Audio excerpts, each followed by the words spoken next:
You are absolutely never too old, never too far down any hole. There's nothing you can't overcome and become as wealthy, as successful, as happy, as joyful as you want to be. It doesn't matter if you've already retired. It doesn't matter. You can create whatever life you decide you want. You just have to decide. You have to make the choice. You have to show up and choose to believe and then make it happen. Hey everyone, I'm Angeline Constantinou, and this is Her Unapologetic Voice. This podcast was created for women who lead but are done leading from apology. Here we have real, unfiltered conversations about boundaries, truth, and confidence. The kind of talks that remind you your voice is not something you find once, it's something you build. Every episode will give you something real to take with you, whether it's a boundary script, a reflection tool, or simply the courage to say what you really mean. So if you're ready to lead from your truth, not from approval, this is your space.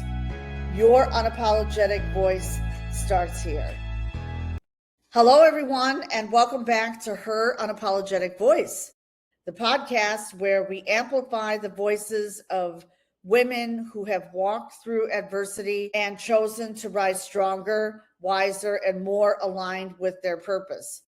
Because here on this show, we believe that every woman has a voice worth hearing and a story worth sharing. Today's conversation is incredibly powerful because we are diving into something that impacts so many high achieving women: stress, burnout, and the silent pressure to hold everything together, even when life feels like it's unraveling or falling apart.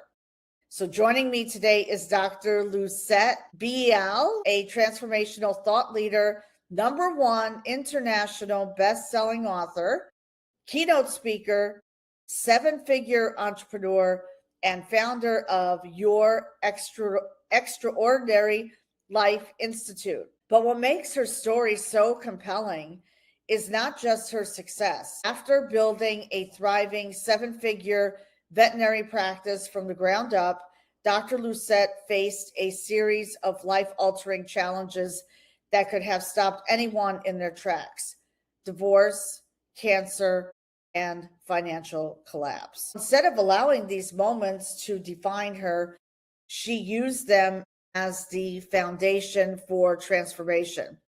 Through neuroscience-based tools and mindset frameworks, she developed what is now known as the brain reset method, helping high achievers rewire their stress responses, shift their thinking, and create extraordinary lives on their own terms.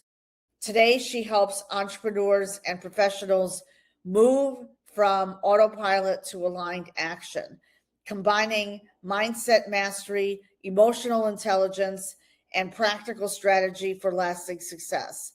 Dr. Lucette, welcome to Her Unapologetic Voice. I am so honored to have you here today. Thank you. Thank you. It's an absolute honor to be here. Yes, and I'm so honored that you are here with us today. And I always ask all my guests, what time is it where you are? It is 1:11 exactly. Oh my gosh, I love that. Right? That's such a perfect, awesome number, right? Isn't it? Yeah, it's 1:11 p.m. CST. And it's 2:11 here EST. There you go. It's a pleasure to have you here on Her Unapologetic Voice.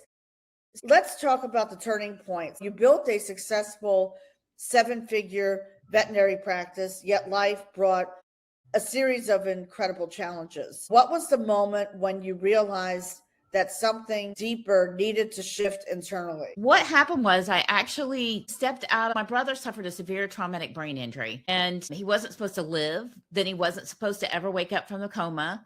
And then he was never supposed to get out of an institution. And he did all those things. But it was a severe injury, and it changed his life. He couldn't think the same way. He couldn't function the same way. He ended up in the state mental hospital in Oklahoma, in Norman, Oklahoma. And he was going to have, if you've ever been anywhere near imagine some of the stories or the movie, the mental hospitals are still very much like what you've heard in the past, people yelling and screaming in the background. It's awful. And if the only person who could help him was me, but in order to help him, I had to step out of my business, and there was no planning. It happened, and then it was a decision to be made. And everyone told me not to. My banker, my parents, my financial advisor, they said I would lose everything because I was a single doctor practice. I did have an associate, but the majority of the business was still through me. But I couldn't leave him in the mental hospitals. I chose to step out and trust that, everything would work out. But it got really hard and I struggled. And the biggest reason I struggled is because of what so many of us, how we talk to ourselves, what we tell ourselves. Like it gets hard and you're like, well, I just stink. It's hard because I'm doing something wrong. I suck. This should be easier. That awful word should that we use all the time. I should have done this. I should have. Oh, I know. Could have, would have, Right? should have, right? And I never regretted stepping out to help him. I was able to get him on his feet and able to get him independent and able to get him on disability. But what kept me stuck so much, I just kept working harder and harder and, more hours, and not realizing that really the problem was here, what I was telling myself. And the turning point was waking up one day, 3 years of struggle, 3 years of trying to get back, once I came back into the business, once I got him to a place, because when I took him out of the mental hospital, he couldn't be home by himself. My only option to help him was to just step out of my practice and not be there very much. One day I just sat down. I was several $100,000 in debt, 3 years in, wasn't making progress. I said, all right, I'm hard look at the numbers, hard look at where I am. Are you willing to go bankrupt? Are you willing to walk away from 17 years of a business that's yours? Are you willing to let down the people that have depended the company? Sure. Even if it's a credit card, they still trusted you to. Exactly. Right. And so for me and my ethics, I couldn't go bankrupt. That made me make a decision that day that I was not going to go bankrupt. Once I made that decision, I realized that I had to do something different, because what I was doing, I was making no progress at all. But making that decision, I didn't know at the time, it's what I understand now, deciding that I wasn't going to go bankrupt. Then of course I knew I had to get up and make that decision every day. Sure. So that I could do something different. And I had been through cancer as a single parent with no child support, self-employed, so no paid sick days. And that challenge, I think, is what gave me the courage to step out.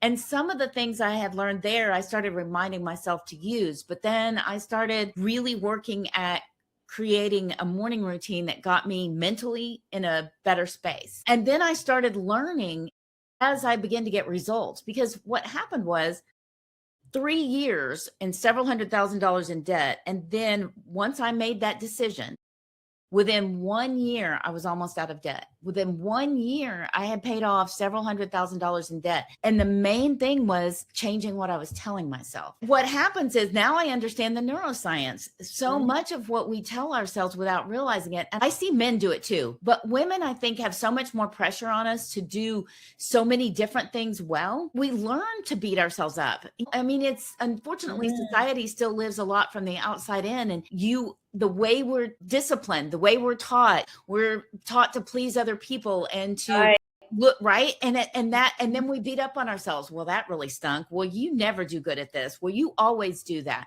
We use those words. And what those words do is they make your reticular activating system. It looks for proof of what you're telling yourself. When you're telling yourself things like, I suck, this is really hard, I can't make this happen, your reticular activating system is now not looking for solutions. Your brilliant mind and your filtering system, you're telling it not to look for solutions, and you don't know that's what you're doing.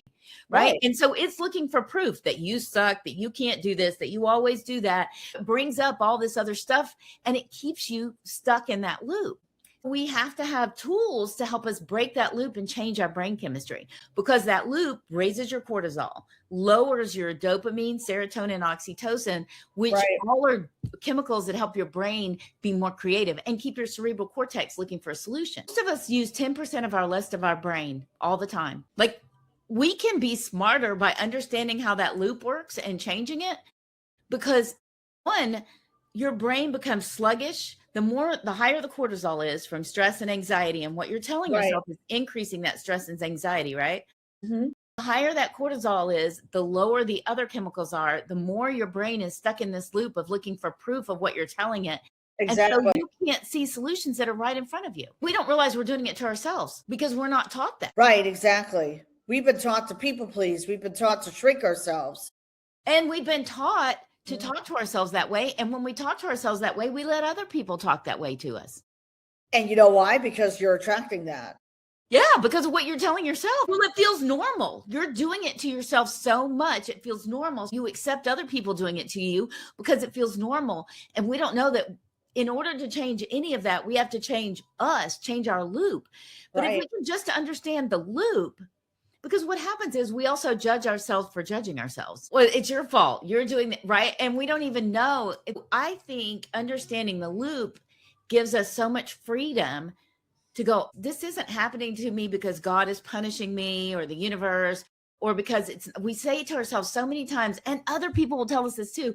Well, if it was meant for you, you would have it. It wasn't meant for you. No, you just blocked yourself from seeing the solution because of what you're telling yourself. It's meant for you to live a beautiful, big life and have a fantastic, successful business. We just have to understand what we're really telling ourselves so we can change that story. Right, exactly. I'm glad that you brought this up because we speak our lives. We speak our lives into existence. If you're always talking negatively about yourself, you're going to attract those people in your life. And you're just going to go on this vicious loop. I call it down the rabbit hole. Yeah. Well, and what do we say to ourselves so much? Well, this is really hard. Well, this is going to be difficult. It will be hard and difficult as long as we tell ourselves that. We have to start recognizing what we're saying. And then sometimes people are like, well, I can't just say it's easy because it hasn't been easy. Okay. Then what we want to say, don't say it's hard, and then start talking kinder to yourself. Say things like, I didn't like the way that worked out. What could I do differently next time? Because now you're opening up your cerebral cortex and your reticular activating system to look for a different way to do things. If the next thing doesn't work, that's okay. Now that's more information. Like all we have to do instead of beating ourselves up, go, okay, that didn't work. Now I know this doesn't work. What would be my next thing that I can try, whether that's in a relationship where you're having the same argument, whether that's in a business and you looking to grow it and try to figure out how to do something differently, that, it doesn't matter what it is. The only thing that matters is finding a way to open your brain up and allow it to look for solutions. Use that brilliant mind of yours. Absolutely. I'm so glad that we are talking about this. You also talk about how many high achievers operate on autopilot, which seems to be the norm in the US right now. Anyways, can you explain what that means from a neuroscience perspective and why it keeps so many people stuck? Yeah, because first of all, our brains are lazy. They are truly, and we have to remember that. Our brain wants to just create a cycle. This is up to 95% of our thoughts are repetitive, which means autopilot. And of those, 80% of them, up to 80% of them are negative unless we're doing something to counteract that. Right. If 80% of our thoughts in the day are negative autopilot thoughts, those negative autopilot thoughts are what are keeping us stuck because they're repeating old messages. Sometimes something that we learned before we were 7 years old, some belief we had. But it also involves if we tell ourselves the economy sucks right now, I can't do such and such. As long as we say those words like that, it's going to be very difficult for us to do anything different. But there are people and businesses that succeed. There are people in China that actually succeed and do well. In every country, economy, regime, politics, there are people that thrive anyway. Our goal is to decide we want to thrive. We take 100% responsibility, which means we don't tell ourselves we can't do something because of the economy. But we have to learn how to hear what we're really saying to ourselves, because a lot of things that we're saying to ourselves, we've said for so long, it's like our right hand. It just happens and we don't recognize it. Exactly. Autopilot thought. A lot of what I teach is different things to help change your brain chemistry and break the loop. Right? Because if we break the loop, the negative loop, now we can engage our brain and create solutions. Exactly. Exactly. And speaking of the brain reset method, and I love it, for someone hearing this for the first time, what does that actually mean, and how does it help people change their lives?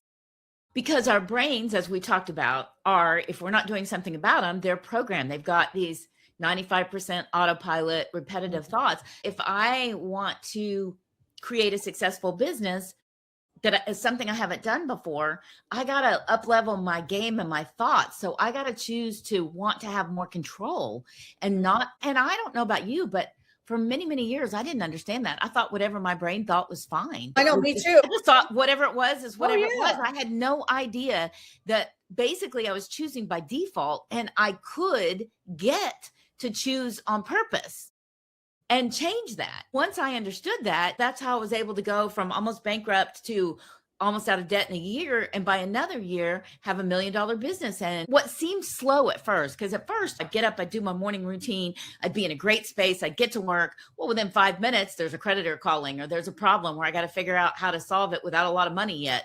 You know what I'm saying? It doesn't feel like it's changing. But what happened was, as I used the tools that I teach, I started seeing solutions faster. I started figuring things out. All those solutions were available in the previous 3 years.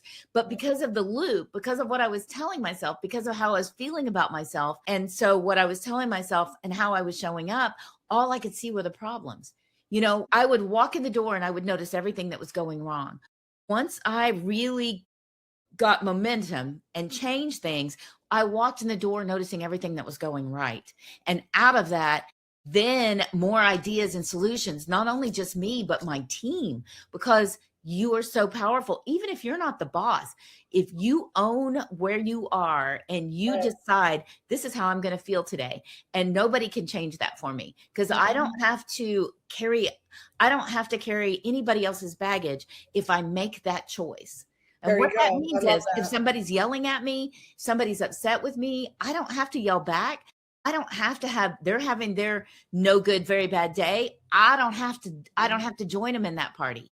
Exactly. Because you're feeding into them. It's actually, you're feeding into their emotions. Well, not only that, but you're blaming them for you feeling bad, because that's what happens if you join into it. Right? Because then you're like, well, you came in a bad mood and now that's ruining my day. First of all, how can we be compassionate to them if we see them as causing us to have a bad day? I know. But we don't know any better. We're taught that. I don't know about you, but I was taught in childhood I was responsible for other people's emotions. That has a whole lot to do with the journey that I was on for a long time. And the joy and the power of understanding that I don't have to do that, and that nobody else's emotions, actions, or choices are my responsibility. Now, if I said something inappropriate, of course, I need to own that.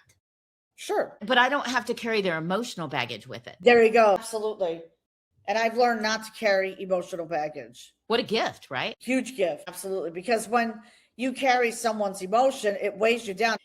Lifting a big 10-pound kettlebell, and you're just like, oh my God, like it's weighing you down. Well, and the biggest reason it weighs you down is because you can't do anything about anybody else's emotions, actions, or choices. That's why you cannot own them. They are the only ones who can deal with theirs. But what we do is we not only take on other people's, we let them tell us that we're responsible for whether they're happy or sad or mad. We carry that. And we also then give away our power by, if somebody comes in and is yelling at me and I lose it and I'm upset, I've given my power away to them. Exactly. To choose my day. And if we start to own that, at first you don't know what to do with it, but then there's a whole set of tools, and it's not always the same one. So you want to have a whole plethora of tools. So if it's working by how you feel. If you still don't feel good, you got to keep going until you find the thing that gets you back in control. Exactly. Thank you for sharing that. Many women today are juggling careers. They're the soccer mom. They have a career. They work 9 to 5. They have family, and they're dealing with their own personal healing. They're juggling all of these things. How does chronic stress impact our nervous system and decision making? Well, the one thing we have to understand, in society, we have come to accept stress and anxiety as normal. There's nothing normal about it, but by accepting it, we don't recognize that we need to own it and change it. Okay. And every time we're in stress and anxiety, we're giving our power away. There you go. Do it, because stress and anxiety means you're worried about something that you can't control, rather than owning that you have choice in everything. There you And go. a lot of times we think, right? We think it's easier to worry, but it's honestly harder. It is very detrimental to our physical and mental health. A lot of diseases that we have, over 90% of physical diseases we have is actually related in one way or another to stress and anxiety. I believe it. And people suffer mental and physical stress. Right. Mental and physical changes and disease from carrying around stress and anxiety. Exactly. And so, there are so many tools we can use, and we have to develop them, right? We have to learn those skills, because we've learned the skills of stress and anxiety. Now you have to unlearn it. Yeah, we'll learn different tools to take and recognize. One of the biggest tools is doing, and I am 100% believer that you've got to have some type of morning routine. And it doesn't have to be long. The most important thing is, don't make it so long that you can only do it every now and then. If you have little ones, make it 10 minutes, but be consistent. Right. Because when you don't do that, you enter into all these things and do it before you check email, get on social media, interact with anybody. Because what it does is it gives you get yourself in the right space for resilience. Exactly. Again, it doesn't have to be long. Sometimes over time, do not look at the phone when you wake up in the morning. Put it down. Put it down. Yep. Put it far away. In my kitchen, I'm back here on my sofa meditating. Yes. Usually I do half hour. Like this morning was a little short, but mostly I do 45 minutes. I meditate, pray, I journal. Journaling is huge. That was very huge for me, but not scrolling on social media, looking at messages, because something may throw you off. Yeah. Then you're already in a negative space from the news or an interaction with, if you've got a teenager and they're difficult, or a toddler and they're difficult, you want to get yourself in that mental space first. But you are in a space where you're very comfortable, and most days you have a 45-minute morning routine. Right. But a lot of people are intimidated by that, and then they never get started. 10 minutes. Give yourself 10 minutes, but be specific about, what you're going to do in that 10 minutes and then be consistent. I found when I was struggling, sometimes the stress of the financial challenges would keep me awake at night, or I'd go to sleep for a couple of hours, and then I wake up and couldn't go back to sleep. And I actually learned that if I wasn't able to soothe myself back to sleep, sometimes I was better off to get in that chair where I always did my morning routine, because getting into that space where you've already told your mind and body that you're always going to be working on a positive space there would allow me then to self-soothe. I'd start my morning routine there. And on the occasion where maybe I didn't sleep at all that night, I found that more important than try to get more sleep was to do the morning routine. And then I would have a better day, and I would sleep better the next night. Morning routine is everything. And so again, 5-10 minutes, if that's all you've got, spend 5 minutes in appreciation, and try to write down and make sure at least one appreciation of yourself. There you go. Because appreciating yourself will help you start to hear what you're really telling yourself, and you can't change what you don't know. Exactly. And I agree with you. I started with 10 minutes. Appreciation, and then try to do 5 minutes of meditation. And all you're trying to do is just shut off that noise for a little bit, because that chatter is killing you. And if you can shut it down for 5 minutes, you're allowing your connection to God, source energy, universe. And that's when ideas start coming up and things start showing up. And appreciation is huge, because it also connects you. True appreciation, not thank you for the roof over my head. I hate this apartment. It sucks. Did you know the water leaks? No, it's if there's one thing in your apartment you love, one beloved thing, focus on that, because it's about what you feel inside. Exactly. That's what you got to do in the morning, is get yourself feeling good. Exactly. Because that connection is what builds resilience, and it's what helps you start learning how to recognize what you're telling yourself, so you can break that loop. There you go. I love it. You and I are on the same page on that. Make sure you get yourself in the right headspace in the morning. Even when I worked in corporate America, I had 10 minutes. That was it. Or 15 minutes. But then it put me in a positive mindset that was ready to tackle the world, even now owning my own business. Yeah. And you can also incorporate, instead of getting on your phone when you're stuck in traffic or online, or instead of reaching for the phone when you're stuck in a waiting room or in traffic, you can do a quick meditation, just 2 minutes, right? And then when you start incorporating that in your day, you start connecting a lot more with God because you silence the chatter.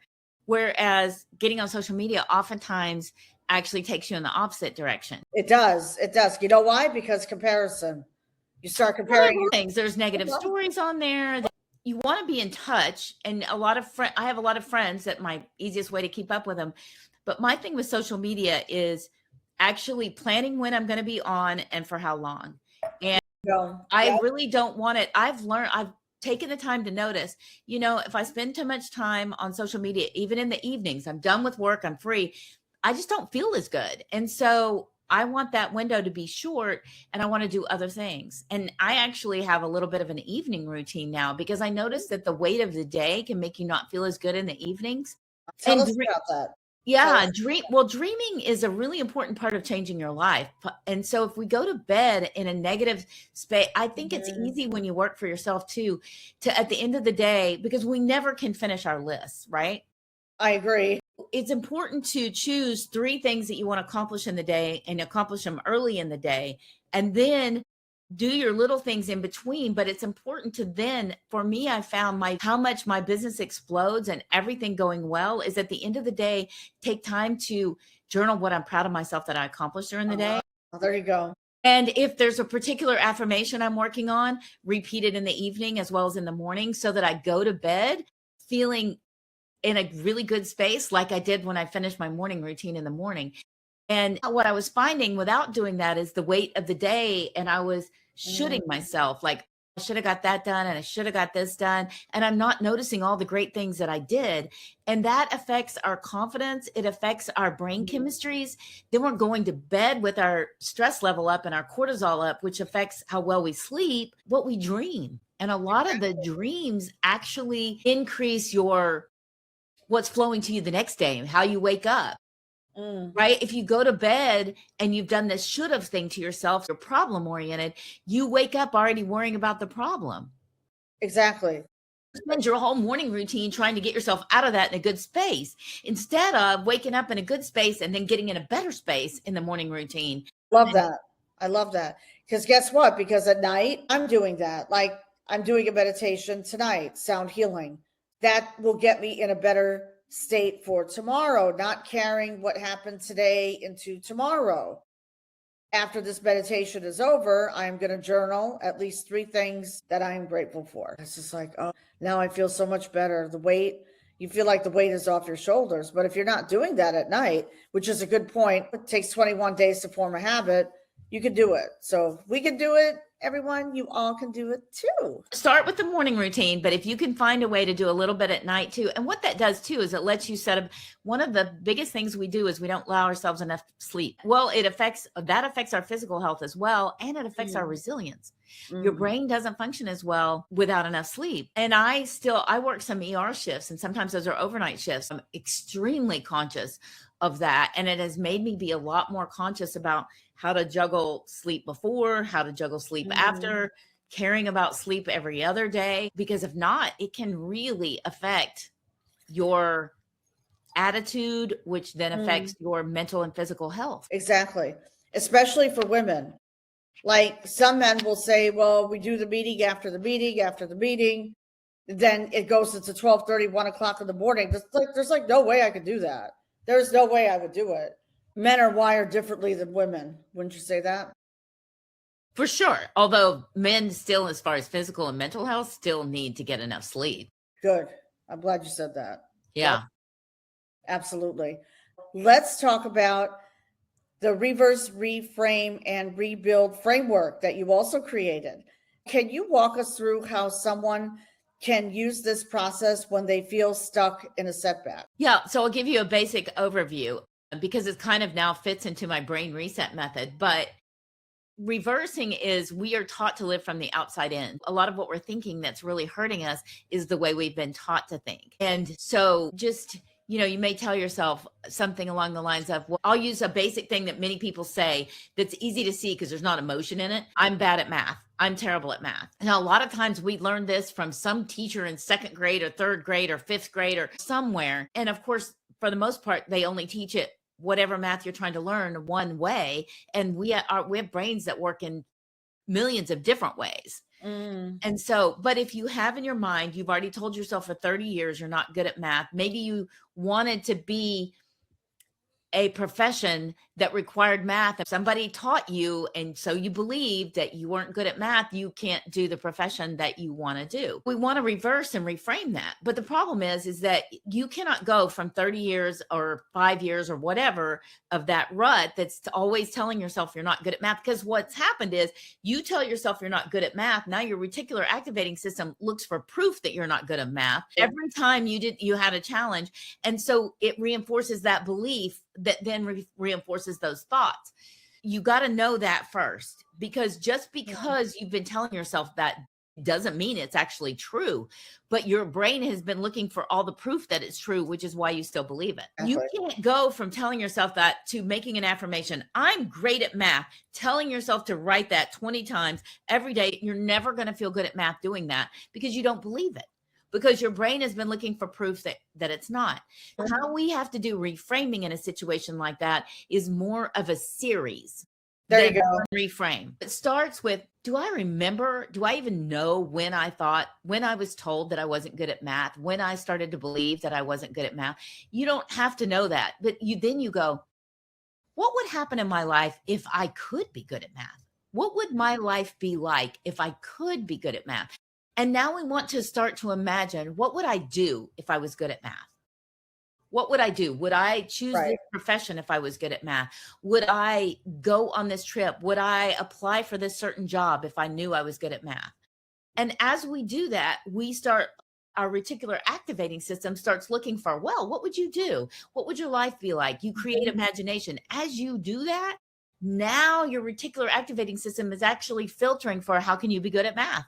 Because you're giving it this image, and especially when you visualize it, those images are powerful for your brain. And sometimes you'll find answers like you've driven by this place 20 times a day for years, and all of a sudden you notice it says adult math classes or adult, right? Because now there is a lot of different teaching. There are a lot of adult learning where they're actually teaching in a lot more different ways how to learn math or how to learn reading or anything that somewhere in school we didn't get taught. Because remember, in school, they're trying to teach a large number of people in the fastest way possible. Oh, sure. So it's not individualized, but all our brains work differently. And there is actually a way for all of our brains to learn a lot more than what we've been taught we can learn. There you go. When you open up whatever you do, when you start saying, what would it be like if I could do that? What would it be like if I could be good at that? What would it be like if I could? So maybe we've always told ourselves there's no good men out there that would have me. What would my life be like? What would it look like if I had a good partner? What would I want that partner to be like? Start imagining that partner that you would want, instead of spending all your time telling yourself there's not one out. Right, because so many women, I just want to talk about that, pick up on that, because so many, women, they make general statements like, there's no good men out there. Like, all men are the same. That's a general statement. And that's what you're feeding your reticular activating. And then all it does is look for men that fit that bill. You can't see the good men because you've instructed your brain not to look for them. That's a really important thing to understand. When we reframe, when we get our reframing going, then we can actually do things that we've been telling ourselves for years we wouldn't be able to do because of whatever limitation we're choosing to believe. And that includes, it's a limiting belief if we say there's no good men our age out there. I agree. Right? And as long as we say that, or we say, oh, I hate online dating, there's all these men have, they put on filters or they put pictures from 20 years ago. Well, as long as we're saying that, guess what we're going to attract? We're going to attract that. Those same ones. Why? Because our brain's looking for them. Because we're telling our brain to look for that instead of telling our brain to look for what we want. Exactly. We don't realize that we're actually instructing our brain to filter for what we don't want, because our brain is filtering for whatever we're saying, even if we're saying it in a negative way, because we're not giving it instructions for the opposite. Right, exactly. So how do women reframe that? How do they turn that around? That's a lie that they're telling themselves, actually. Absolutely. Well, and the trick is they believe the lie because their brain has been looking for proof of that lie for 20 years. They don't realize they're creating their own reality because they're telling their brain to only look for the men that fit what they're saying all men are. Right, exactly. As soon as you say that, once you really understand that, you're not going to be able to go, well, there's wonderful men out there, and I know that I can just walk around the corner and find one, because you're not going to believe it yet. But what you can do is say, well, what would my life look like? What would it be like? What kind of man would I want? And start imagining. And if you can journal that, even more powerful, because you are putting it out in the universe, what you really want. And so now just start writing what you would really like to have, and then appreciating every time so if you see a friend's husband doing something kind, notice it and comment on it, because as you do that, you're changing what your brain is looking for, and you're changing your brain chemicals. There you go. Absolutely. I love that. And that's something that I am doing. I am doing that. Like, imagine, visualize. Not only imagine it, visualize it and write it down. Well, and try to put your emotions in there. How would I feel if I met a man like that? Yeah, how would it feel to have, a man that brought me coffee in bed, or that loved what I do and who I am? It is always commenting on, oh, that was really awesome, or that's brilliant, or you have wonderful conversations with, how do you feel? What does he look like? How do you feel? And get those emotions involved, because when you get emotions in your visualization and in your writing, you write it and you're able to visualize it, and you have those emotions, then your brain doesn't know the difference between real or imagined when there's emotions in there, and it's looking for that. And it's crazy because it connects with God. A lot of times when we're saying those negative things, we'll say, well, God didn't mean for me to be married, and that it has nothing to do with that. It has to do with you blocking the ability to see what God actually has there for you. Oh, yes, absolutely. God has many things in store for us, everyone. Beautiful, beautiful thing. Every one of us is meant to live incredible lives, and money is part of that equation too. We often are taught, even in our religion, sometimes we're taught that money is bad. Money is energy. Bad or good about money, it's a matter of what energy you attach to it. And when we attach negative energy to money, then we're not attracting it. And all we have to do is learn how to see it differently. And there is processes and things to do for you to allow it in, because sometimes our money hangups, we learned when we were little, when our parents maybe were struggling and they're having arguments over it. And we learned those things. A lot of our beliefs that aren't serving us, we learned before we're 7 years old. Exactly. And they're subconscious, but we have to do conscious things to affect our subconscious, right? There you go. I love it.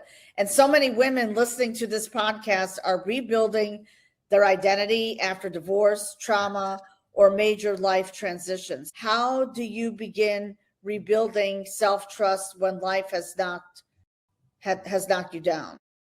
You know what? One of the most powerful things that I have really noticed and come to own is what we do so often is beat ourselves up for the difficulties that we've had. For instance, if we are getting a divorce, we find ways to just continue to beat ourselves up for the fact that we didn't have the kind of partner, right? That we could, like, it's our fault, or beat ourselves up. And what we really want to do, no judgment. What we really want to learn is not to judge at all ourselves, be kind to ourselves, talk kindly to ourselves, and also realize all of the challenges that we've been through have given us strength and resilience and power. It's just now owning it and harnessing it. Exactly. Everything that's happened to us gives us the power to be more resilient, to create an incredible life. But what happens is we stay living in the past by beating ourselves. So we wanted to stay married forever. And so when we didn't pick in a way that we could have, instead of being so proud of ourselves for having the strength and the courage to leave and start over, we spend time beating ourselves up instead for the fact that we ended up in the situation where we had to leave. Right. Rather Right. than going, you know what, look at me. Look at me. I am all that in a bag of chips. I had the guts to leave. I had the guts to tackle it on my own. I had the guts to not ask for child support because I knew that wouldn't be good for my child. And it was terrifying when I found out I had cancer and no child support. And yet I know it was the right decision and the best decision. When I stepped out to help my brother and I struggled those years, I am telling myself all these things. What I could have done differently that would have made me not have 3 awful years would be to be so proud of myself for stepping up when nobody else would. Exactly. Having the guts to step out of my practice when it was the only way to help them, and trusting and believing that if I knew that was what I was supposed to do, God would provide me with answers and solutions and the ability, not necessarily sugar-coated, skip down the path easy, but doable.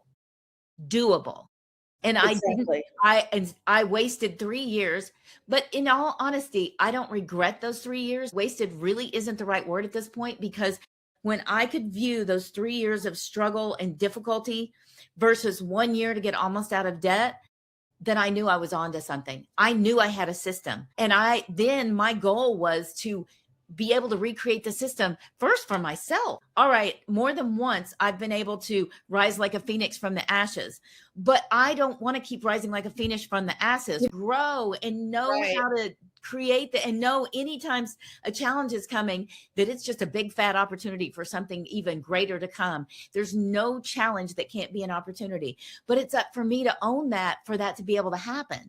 And so that's what reverse, rebuild, reframe is about. That's what brain reset method is about, is the method, the steps, the way that you can consistently learn how to never be drowning again, nothing can ever take us down unless we allow it. And we never fail unless we choose to not get up. Exactly. There is no failure unless we say, I'm done, I give up, I failed. There's nothing you cannot rise from once you own that. And I want so many women to understand that, have those tools, and not only be able to rise like a phoenix, but then fly forever. Absolutely unapologetically, because that's how you have it to give others. As you start apologizing, you're drowning again. You're drowning again. Exactly. Yeah. And we're not conscious. We're done of with it. that. We're done with that. We're done with that, everyone. We are all done with that, ladies. On Her Unapologetic Voice, we talk a lot about women stepping into their power. What does it mean to you to live and lead unapologetically? Oh my gosh. It means living an extraordinary life, right? That's why I created Your Extraordinary Life Institute, because every one of us is meant to live an extraordinary life. And an extraordinary life, yes, you will end up earning more money as you gain control and aren't victims to stress or stories or anything that's happening to you. But it's really about how you feel inside every day, how you get up in the morning, how you show up, how you handle whatever's coming your way. I say extraordinary isn't a dream, it's a choice. And every day we're making choices. But the question is, are we making choices on autopilot and repeat? Or are we actively, consciously choosing? There you go. Love that. And final question before we close out. If there is one message that you want women listening around the world to remember today, what would it be? You are absolutely never too old, never too far down any hole. There's nothing you can't overcome and become as wealthy, as successful, as happy, as joyful as you want to be. It doesn't matter if you've already retired. It doesn't matter. You can create whatever life you decide you want. You just have to decide. You have to make the choice. You have to show up and choose to believe and then make it happen. There you go. Trust me, God is with you. If you have an idea in your heart, if you know that there is something for you to do, it's already ordained. So much of what we do is we want to do it, but I don't know if God wants me to do that. God answers what you call. Amen. That is why it says faith as small as a grain of mustard seed. You have to own it. You have to believe it. That is what I've learned that I didn't understand. And it is huge. Thank you. Thank you for sharing that. Absolutely. And that's why I have a gift today of find your Good. starting point, right? Because it doesn't matter where you are. It does not matter where you are. You always, always have the opportunity to choose to rise and realize that that no matter how bad it feels at the moment, it's can turn into the biggest opportunity of your entire life to change your life and be who you came here to be. Exactly. Apologetically.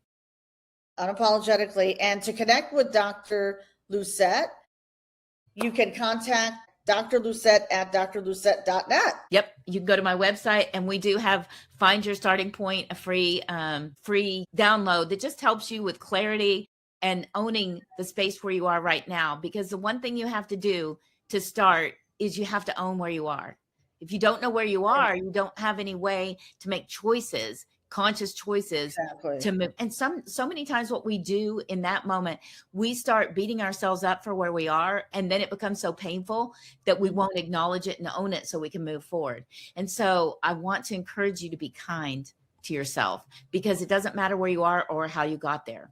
None of it matters. The only thing that matters is that you decide you're going to own it and you're going to choose to move forward and believe in yourself.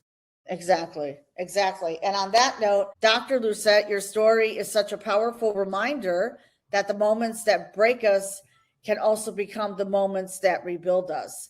You've shown today that when we learn how to retrain our minds and regulate our nervous systems, we can truly create lives that are aligned with who we are meant to be. Thank you so much for sharing your wisdom with us today. And thank you so much for joining us on today's episode of Her Unapologetic Voice.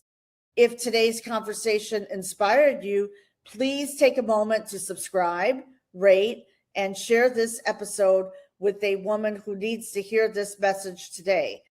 And if you would like to connect with Dr. Lucette or learn more about her work through Your Extraordinary Life Institute, you can reach her directly.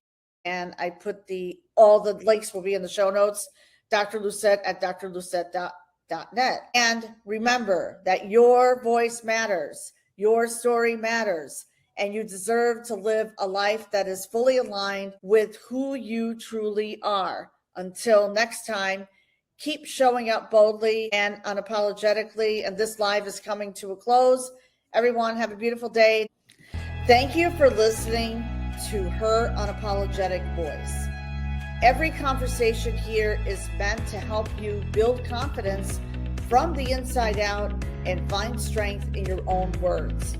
If today's message resonated, follow the show and share it with a friend who's ready to lead from who she truly is. You can also connect with me on social media at Her Unapologetic Voice podcast for updates and behind the scenes insights. Remember, confidence begins when you stop apologizing for your truth and start speaking from it. I'm Angeline Constantinou, and I will see you in the next episode.